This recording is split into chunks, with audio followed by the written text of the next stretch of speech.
இந்த Delhi supreme court CBI என்கொயரிக்கு உத்தரவு போட்ட அன்னைக்கு குமுதம் தமிழில் என்ற ஒரு கேள்வி கேட்டாங்க. டெல்லி சுப்ரீம் கோர்ட்டு சிபிஐ என்கொயரிக்கு உத்தரவிட்டிருக்கேன், நீங்கள் என்ன கருதுகிறீர்கள்னு கேட்டார. இது தாவேக்காவிற்கு கிடைத்த வெற்றி.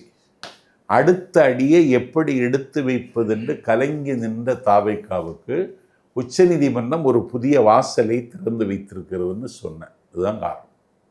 சிபிஐக்கு தாவே கிடைத்த வெற்றின்னு ஏன் சொல்கிறதுக்கு பின்னாடி ஏதாவது காரணங்கள் இருக்கா? இல்லை, இயங்க முடியாமல்ல முட்டு சந்தில நின்னாங்க. சிபிஐ என்கொயரி வந்தாச்சு, அந்த ஒரு நபர் ஆணையத்தை க்ளோஸ் பண்ணியாச்சு, அஸ்ரா கர்க்கு அவருக்கு விசாரணை நிப்பாட்டியாச்சு, சிபிஐ விசாரணை ஆரம்பிச்சிடுச்சு.